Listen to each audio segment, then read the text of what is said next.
Oh, Hi, to Bella. Hello. Hey. Hello. It's lovely to meet you. Nice to meet you too. First of all, congratulations on what is, quite frankly, a wonderful first EP. Oh, I really appreciate that, honestly. Thank you. Everyone's been so nice to me about it, which is lovely. Yeah, for good reason, really is, because um, I mean, before this week, I didn't really, you weren't on my radar at all, and Curran posted about it when it was released, and I thought, well, if he's been working on it, it must be good, and I was blown away, to be honest. Oh, How do you feel now that it's finally out? so good. I think like we recorded it like in February 2020, so I've been sat on it for this year, just kind of, working on the visuals and trying to build up a sort of like visual identity for it.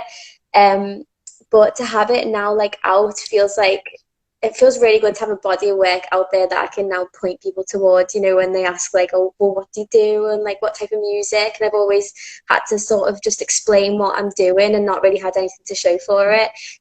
So now it's just really nice to be able to like just go, well, this is what I do and this is how it sounds, and just go check it out. And yeah, so I'm just excited to kind of use it as like a little leap pad as well to the next project. Have you got a next project in mind? Hopefully soon. I want to get back in the studio with Curran. We've spoken a little bit about it. Yeah, I think just enjoy the sort of release for a little bit. But I've been sat on a few songs that have piled up over the last year and the lockdowns. And so, yeah, I would be excited to get back in and see how they like flesh together and come to life. I was going to say that's Fantastic. quite a long time to sit on it, really, isn't it? Like over a year, really, and I bet you've been really excited to get them out. Yeah, it has been a long time, and I think the songs have existed for such a long time as well. I am just an acoustic form, and I used to just gig them just constantly, just me and my guitar. So now I'm super excited to get them and maybe get a band together and play them in their full form and sort of see what that does to my live performance as well, which is really exciting. So yeah, it's good. It's good stuff. That's one thing I was wondering about this EP, to be honest, because obviously once I'd heard this, I went back and on your YouTube, and I was looking at everything you've done in the past and everything, and I noticed it was more just you and the guitar sort of stuff, and I was thinking, how is this going to translate live? Because it's such an interesting sounding record, and a group of songs that kind of lives in this sonic world. I'm personally really, really excited to see what you do with it live. Have you got anything planned for the future? Have you got your band in mind, or is it just gonna get out there on your own and do it?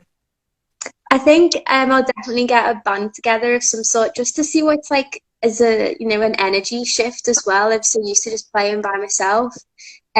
But I think I'd need help to get it up and to play it in its full form. So I've got no one in mind. It's really just a fresh idea, and I think having the way it is now where we can't gig is kind of giving me that sort of time to think about it, where I think I might have rushed into something if we were, in the normal world at the moment. But yeah, I think I definitely need other people's help to try and get it up on its feet into the sort of live performance that I want to achieve.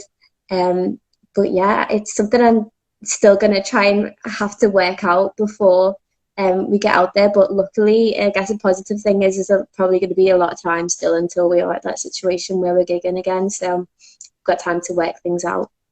Yeah, definitely. And how exciting, because as I say, it's going to be one hell of a show when you do get out there finally. Going in, like delving into the EP itself, where did it all start? Because it seems, as I say, it all ties together so well, and it all lives in the same universe, kind of. Where were these seeds kind of grown from? Well, the songs have been written for a long time, and I honestly never even thought too much about how I was going to get them up and out into any form. And I saw a post from Curran on Instagram, and it was saying that, oh, I'm working out at the Motor Museum, I've got a studio now, and I don't know why it's so out of my character, but I just messaged him and said, can I come down? And like, I didn't really even have anything in mind. I didn't even think, can I come down and like, can we record a song? I literally just messaged him saying, can I come down, with no intentions. And then I got there, and it kind of felt like my first day at school. I was super nervous, and because like I didn't know Curran or Zoo at all. And suddenly I was like just playing my songs to them, and they were like, oh, so which one do you want to record first? And I was like, oh, I guess like stay the same, yeah, like. And so we just got it up on its feet, and like I was just so like happy with how everything was like sounding, and I'd never heard my music in that way before, and it just gave me this like overwhelming sense of like self-belief and just excitement to kind of, you know, to a bit more of like a direction as well, like musically kind of giving me that sort of perspective of my own music. And so we just kept recording songs, and then before I knew it, I had these bulk of songs, and I was like, well, this is like an EP, and like we've got all of this material together now, and so yeah, that's how it all came about. But it was very like relaxed, and it wasn't like I'm going here to make an EP and we're going to record like all these songs. It was so that I think that experimental sort of nature comes across in the songs a bit, because it was very much like a very relaxed environment we were working in, just kind of trying things out. And yeah, it was a really, really great experience. That's often the best kind of environment, isn't it? Like a nice, relaxed, chilled out, you know, place to be. And I know they had a really nice setup over there, didn't they? So yeah, I can imagine just having all them toys to play with in such a nice, chilled out place. And I think the duo of Curran and Zoom just make you feel so at home so quickly, don't they? Yeah, definitely. And I definitely felt that, and it was something I needed. Like such like a sort of anxious, shy person, especially when you're being vulnerable with like your work and your songs and stuff. So they just give me so much encouragement and like self-belief. Like it was such a nice environment to be in, and just really chilled. And all the instruments, as you say, like just being surrounded by all these mad things and just being like, oh, like anything is possible, kind of. It was that feeling. So did that process sort of, you mentioned like the visuals before, did that sort of unlock like the vision for like your videos and photo shoots and stuff like that? I know I saw your video for Pencil Brims before and was really impressed with it. And like how involved you in sort of like in that side of things as well? Yeah, I've always wanted like really strong, playful, bold like visuals, and my music in its acoustic form doesn't really like suit those sort of those visuals. So I always wanted to have music that I could put like a really strong visual to, and so having the music be the way it is and sound the way it is allowed me to then be really playful with the visuals and kind of express my personality in them a bit more. And with the Pencil Brims video, kind of, yeah, it did that. It's just a very like tongue-in-cheek like video, nothing serious at all about it.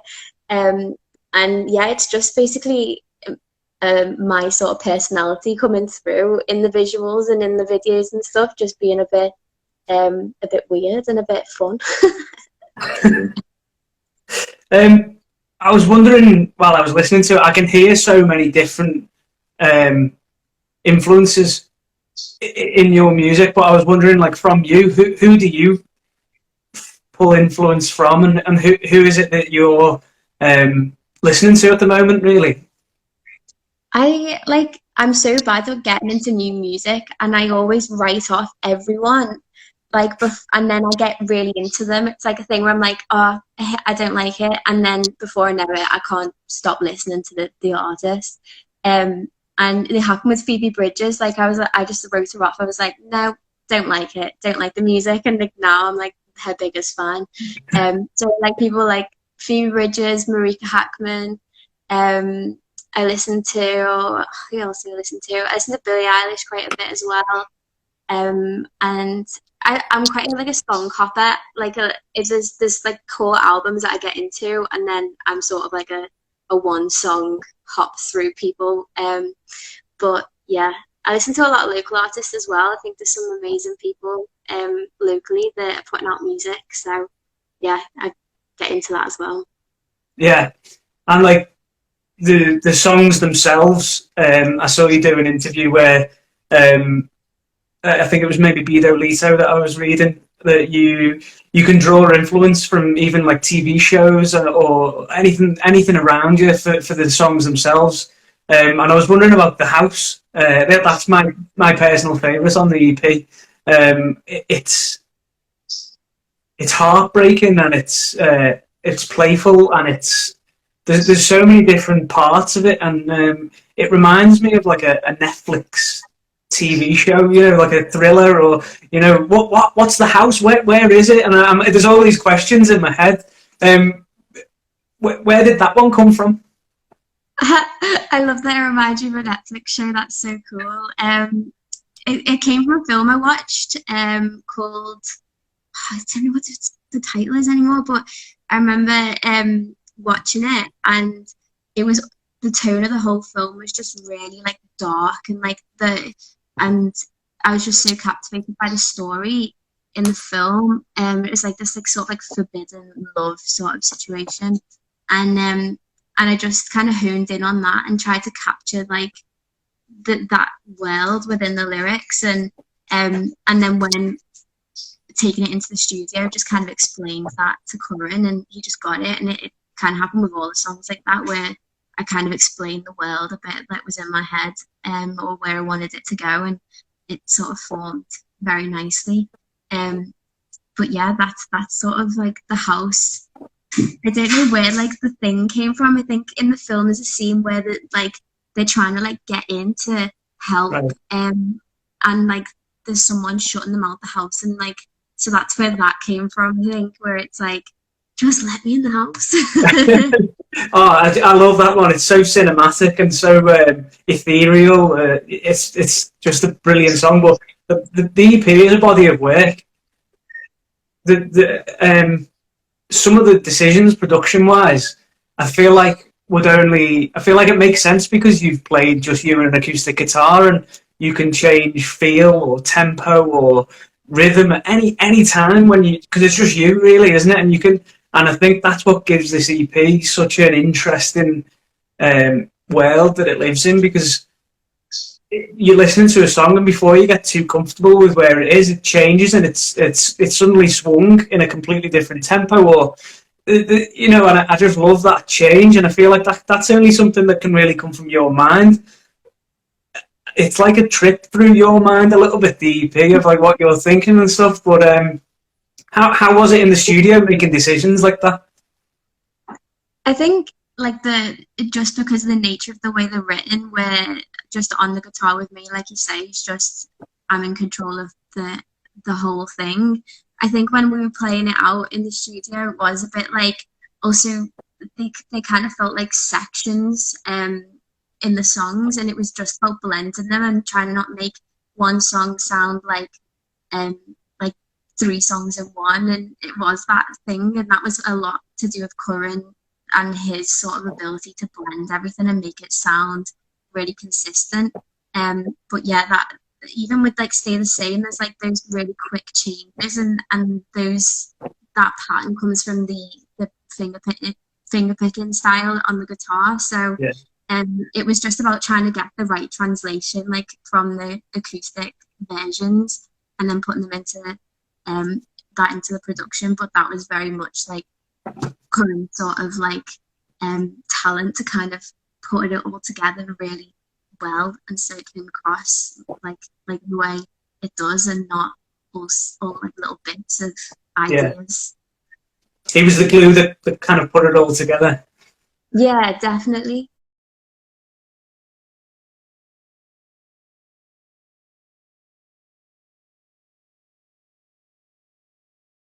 Ahead.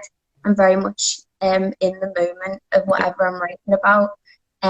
But I've had you know, I've started writing where people send me like beats or a full production, and I write over the production and kind of flip it where the production's done first, and then I add the melody. And I've really enjoyed that sort of process and of taking songwriting, well, approaching songwriting from that angle. Yeah. But yeah, I think it's something that will just evolve and change. Yeah. And just see where it goes, really. Excellent. Well, we'll let you go anyway, Amber, and we'll crack on with the rest of the show. But honestly, this EP is really special, I think, and it's the start of something quite big for you. I wish you all the best in the future, I really do, and I can't wait to see this EP live. Thanks for coming on. Yeah, thank you very much. I really thank you, and thanks for having me on. It's been really nice to meet you both. You too. Hopefully next time it'll be in person. Oh, please, yes, I'd love that. Well, yeah, thank you very much. Stay safe, and yeah, all the best. Oh, thanks, guys. Thanks, Amber.